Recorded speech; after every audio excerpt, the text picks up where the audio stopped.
Vous êtes sur France 24 et vous avez raison. Bienvenue dans votre journal de l'Afrique. À la une ce soir, le retour de l'un des principaux opposants tchadiens. Succès Masra est de retour à N'Djamena après 1 an d'exil suite à la répression sanglante d'une manifestation qu'il avait appelée contre le gouvernement. La visite de Catherine Colonna au Nigeria, la ministre française des Affaires étrangères, est venue dire que la France augmentera son soutien à la CEDEAO pour restaurer la démocratie dans la région. Nous irons sur place dans ce journal.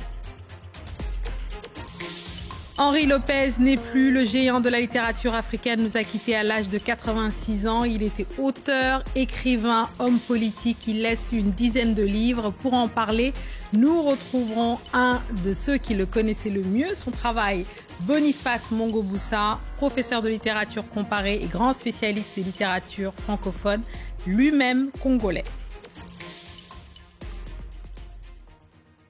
La date et l'heure étaient tenues secrètes par les deux parties, mais Succès Masra est arrivé à N'Djamena. Le principal opposant tchadien est de retour dans son pays après 1 an d'exil consécutif à la répression sanglante d'une manifestation contre le gouvernement qu'il avait appelé. Le président du Parti des transformateurs a trouvé un accord avec le pouvoir. Kalidoussi. La date de son retour au Tchad était jusqu'ici restée secrète, mais finalement, ce vendredi, Succès Masra a de nouveau foulé le sol de N'Djamena après 1 an d'exil. Le leader des transformateurs était accueilli par les ministres de la Réconciliation nationale et de la communication. Dans sa première déclaration, l'opposant a tenu à rendre hommage aux acteurs de cet accord. Il faut être 2 pour faire une réconciliation. Cette réconciliation n'aurait pas été possible si nous, de notre côté, les transformateurs, avions fait le pas et que le chef de la transition actuelle, en l'occurrence le général Mamad, mon frère, n'avait pas fait le pas. Ça n'aurait pas aussi été possible s'il n'y avait pas de cheville ouvrière. L'envoyé spécial du facilitateur, le président Félix Tshisekedi, mais aussi la délégation gouvernementale. Le 31 octobre, la médiation congolaise menée par le président Tshisekedi obtenait un accord pour le retour au pays de l'opposant. Si les termes précis de cet accord n'avaient pas été divulgués, ce vendredi, le ministre de la Réconciliation nationale, Abderrahmane Koulamala, en a dévoilé le contenu. Le gouvernement a une ligne de conduite que M. Masra a acceptée. En retour, le gouvernement a créé les conditions pour un retour apaisé de M. Masra. C'est-à-dire tous les délits et les crimes commis durant ces événements-là seront amnistiés. Les événements du 20 octobre 2022. Ce jour-là, une manifestation contre le pouvoir militaire avait tourné au drame. 73 personnes avaient été tuées selon le gouvernement, 300 selon des ONG. Plusieurs leaders de l'opposition, dont Succès Masra, avaient dû s'exiler. 1 an plus tard, le leader des transformateurs est de retour au pays. Une question demeure. Quel rôle jouera-t-il dans le paysage politique du Tchad ? La France va augmenter son soutien à la CEDEAO pour restaurer la démocratie dans la région frappée par des récents coups d'État. C'est le message qui est venu délivrer Catherine Colonna, la ministre française des Affaires étrangères. Compte rendu de la visite par notre correspondant à Abuja, Moïse Gomis. Catherine Colonna a annoncé la prochaine restitution de 150 millions de dollars au Nigeria. Des fonds mal acquis réclamés depuis plusieurs années par la justice nigériane, de l'argent public détourné par le général Abacha, président du Nigeria et son entourage dans les années 90. Cette restitution se fera en concertation entre Abuja et Paris et la France rendra cet argent sous forme de dons. Mais le temps fort de cette visite est bien la rencontre que la ministre des Affaires étrangères française a eue avec le président Bola Ahmed Tinubu, puis avec le président de la commission de la CEDEAO.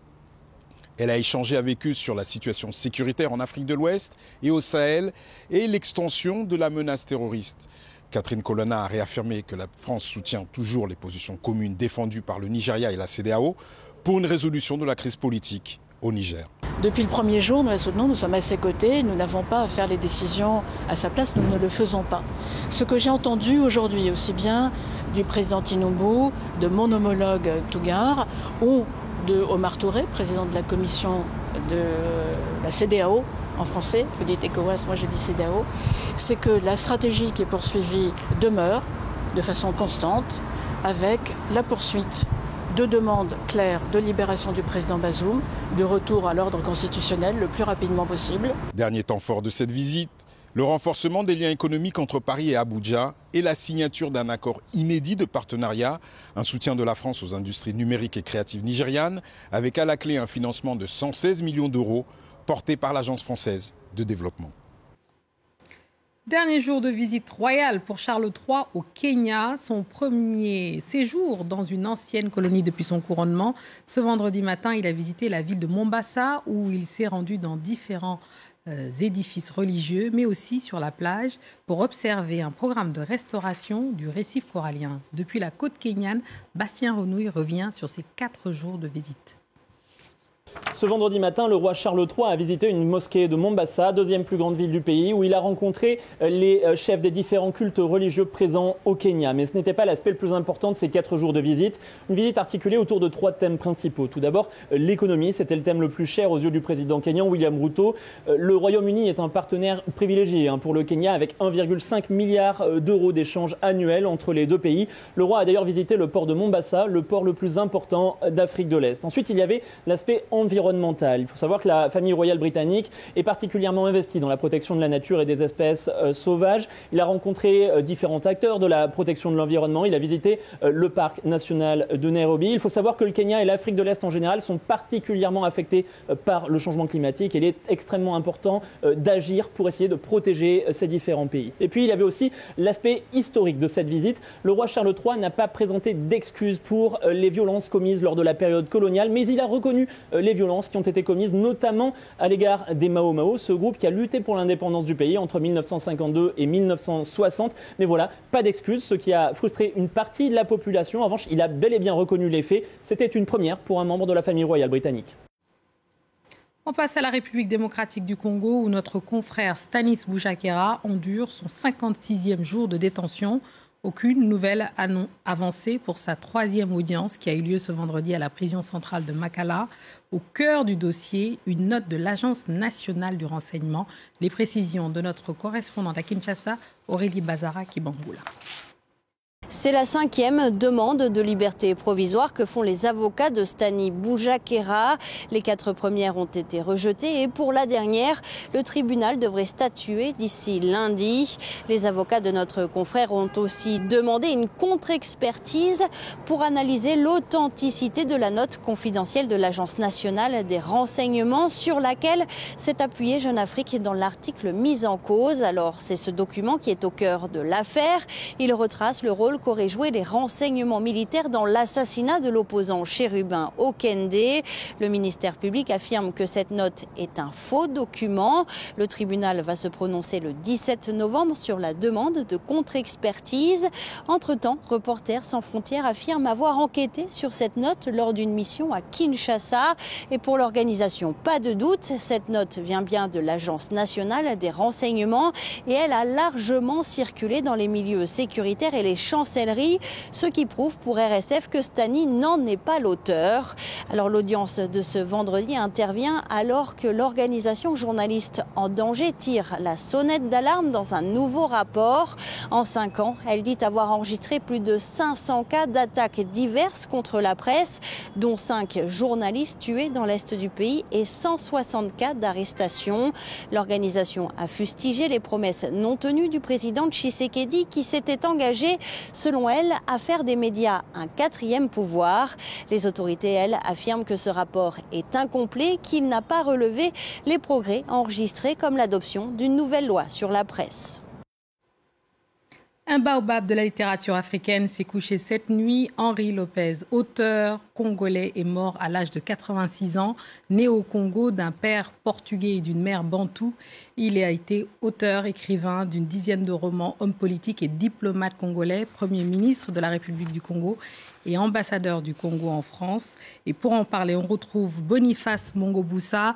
Boniface, bonsoir. Vous êtes professeur de littérature comparée. Vous êtes un des spécialistes de la littérature, des littératures francophones d'ailleurs, je souhaiterais dire. Merci de nous retrouver. Je voulais vous poser en première question, Henri Lopez est connu évidemment pour sa vie politique, sa vie d'écrivain, Mais j'ai presque l'impression que c'était un peu compliqué de séparer les deux parce que dans la vie de tous les jours, on l'appelait Monsieur l'ambassadeur quand même. Il était très affable et il avait une communication née pour les autres. Oui, je crois qu'il fait partie de toute une tradition des grands écrivains qui ont été aussi des grands ambassadeurs. En Amérique latine, même en France, Saint John Perse, Octavio Paz, je pense qu'il assumait bien cette fonction, cette double casquette. Double casquette, donc un homme politique, Premier ministre de la République du Congo avant d'être ambassadeur, puis d'occuper des fonctions à l'UNESCO. Qu'est-ce que vous gardez ? Il est évidemment congolais comme vous, mais qu'est-ce que vous gardez de l'homme politique ? L'élégance, la courtoisie, le respect de l'autre. C'est très important. C'était très important pour lui, effectivement. Oui. Je propose, on va passer à son œuvre, parce que vous êtes quand même professeur de littérature.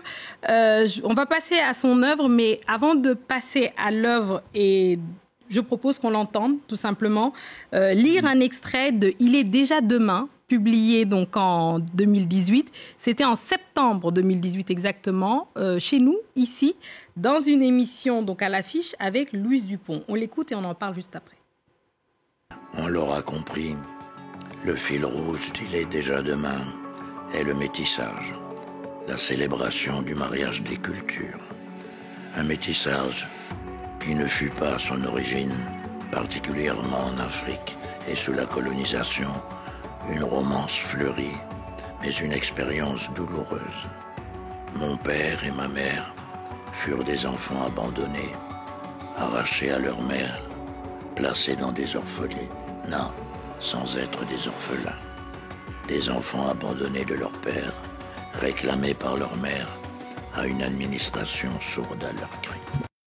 On vient d'entendre cet extrait justement Il est déjà demain, donc autobiographie d'Henri Lopez. Pour qualifier son œuvre, Alain Mamankou, autre Congolais comme vous, a souhaité rappeler son ironie décapante, son introspection des mœurs congolaises, car il a effectivement beaucoup raconté le Congo et le continent, d'une manière générale d'ailleurs. Oui, il y avait beaucoup d'élégance, de légèreté, de distance, beaucoup d'humour. Et je crois qu'il faut souligner cela. Il a apporté cela à la littérature. Et c'est quelqu'un qui te murmurait à l'oreille. Le sens, nous sommes un continent où les gens parlent fort. Mais lui, il apportait justement l'art de la courtoisie, l'art de la conversation. Et il a bien introduit dans le roman. C'est très important. Et d'où l'humour, d'où la distance. Alors vous, votre livre préféré, ce serait peut-être pas son choix, mais ce serait Tribalique, recueil de nouvelles, c'est ça ? Oui, parce que c'est la scène primitive, tout est déjà dans Tribalique.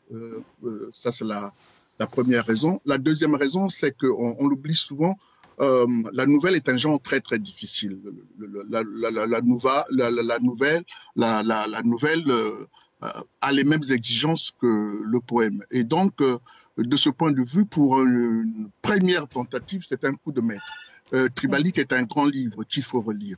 Absolument. Je le note. Je note évidemment Tribalique et Pleurer et rire, évidemment, qui est un de ses chefs-d'œuvre. Merci beaucoup, Boniface Mongoboussa, d'être venu rendre hommage à Henri Lopez, qui est décédé dans les nuits de jeudi à vendredi. Merci beaucoup. C'est la fin de cette édition du Journal de l'Afrique. Merci à tous ceux qui nous ont suivis, de Poto-Poto à Brazzaville à Gambonma, en passant par Pointe-Noire. Restez avec nous, car l'actualité continue sur France 24.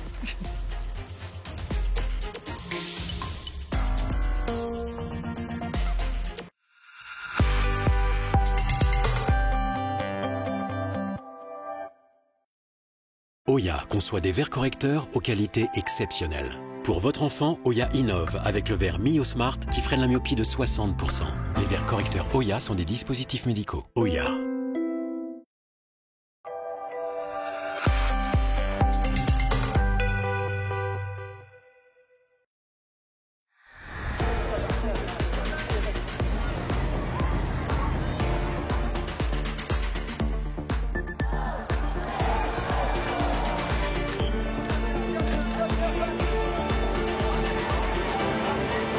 De la vie.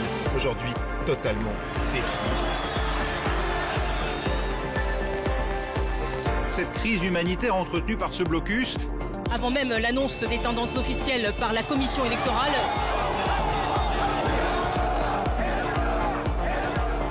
que la circulation est interdite. On est à haute tension pour